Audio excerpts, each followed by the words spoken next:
12ই ফেব্রুয়ারি নির্বাচনের পর থেকে আমারে যদি বাঁচায় রাখে, আমার মেয়েরে যদি আল্লাহ বাঁচায় রাখে, আপনাদের সেবক হয়ে, আপনাদের গোলাম হয়ে আমরা থাকবো। আপনাদেরকে কোনোদিনও শোষণ করব না, শোষিত হয়ে থাকবো।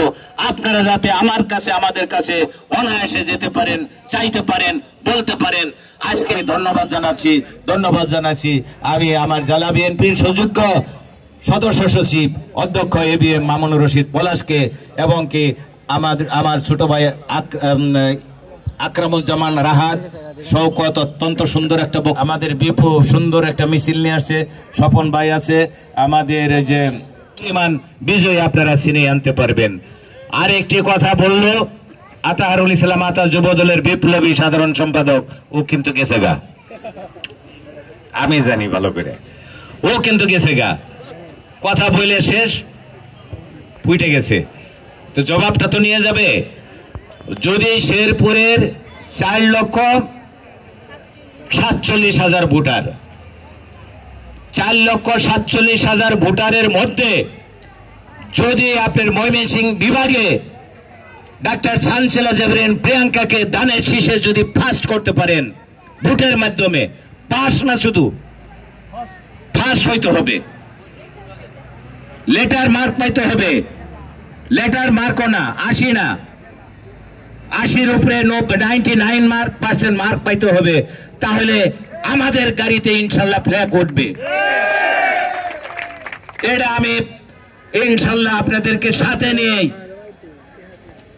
রেজাল্ট ঘোষণা হওয়ার সাথে সাথে আপনাদেরকে সাথে নিয়ে দেশনায়ক জনাব তারেক রহমান, দেশনেত্রী বেগম খালেদা জিয়ার কাছে সবার আগে প্রিয়াঙ্কারের সাথে করে নিয়ে, আপনাদেরকে সাথে করে নিয়ে পলাশ সাহেবকে এবং সিরাজ সাহেবের নেতৃত্বে আমরা ইনশাল্লাহ ঢাকা যে অবস্থান নিব, আমরা মন্ত্রিত্ব না নিয়ে আমরা শেরপুর ব্যাক করব না।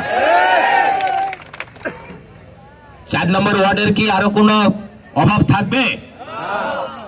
আশা করি ইনশাল্লাহ থাকবে না, শেরপুরেরই থাকবে না, শেরপুরের চেহারাই আমরা পাল্টে দিব। আরেকটি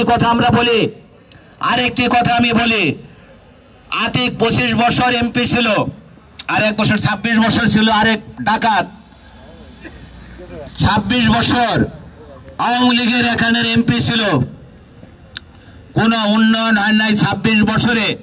আমি আপনাদেরকে কথা দিয়ে যাচ্ছি, আপনারা নোট করে রাখেন, আমার পিছনে যারা ছাত্রছাত্রী আছে প্রত্যেকেই আপনারা নোট করে রাখেন, 26 বছরে যে উন্নয়ন সম্ভব হয় নাই, 26 মাসে আল্লাহ যদি বাঁচায় রাখে শেরপুরের সেই উন্নয়ন, আল্লাহর রহমতে শেরপুরের উন্নয়ন ইনশাল্লাহ হবে।